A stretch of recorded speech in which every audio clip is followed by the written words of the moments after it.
लीजिए। Thank you. माँ जी, चाय।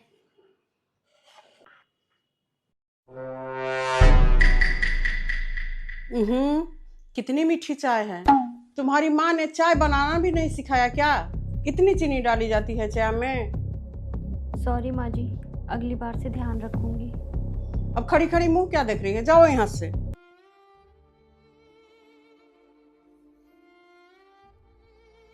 बड़ा आई, अगली बार से ध्यान रखूंगी।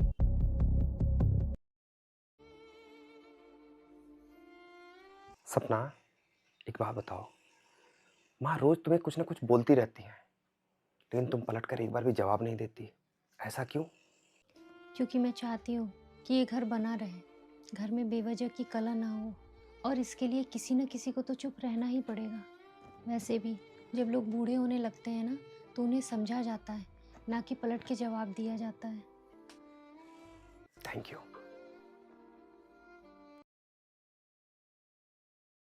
माँ जी, मैंने घर का सारा काम कर दिया है, आप टाइम पे खाना खा लीजिएगा। मैं ऑफिस के लिए निकल रही हूँ। हाँ हाँ, जाओ जाओ, तुम भी ऑफिस जाओ। मैं सब समझ रही हूँ। ऑफिस के बहाने घर छोड़ के जा रही हो ना, ताकि मेरी सेवा ना करनी पड़े। अरे जब तुम लोग मेरी सेवा कर ही नहीं सकते, तुम मुझे शहर में बुलाए ही क्यों? मुझे वहीं गांव में पड़े ही रहने देते। सपना, तुम्हें जॉब नहीं छोड़ना चाहिए था। अरे उस कंपनी में काम करना सबका ड्रीम जॉब होता है, और तुम तो एचआर थी उस कंपनी में। जाने दीजिए अकी, माँ जी बूढ़ी हो रही हैं, दिन भर घर पे अकेले परेशान हो जाती हैं, इसलिए दिन प्रतिदिन चिड़चिड़ी होती जा रही हैं। और आखिर घर पर कोई तो होना चाहिए जो उनसे बात कर सके, उनका ख्याल रख सके। और तुम्हारे सपनों का क्या, जिसके लिए तुमने इतनी मेहनत की थी? सपनों का क्या है अकी, किसी के पूरे होते हैं तो किसी के नहीं। बहू, जरा इधर आओ।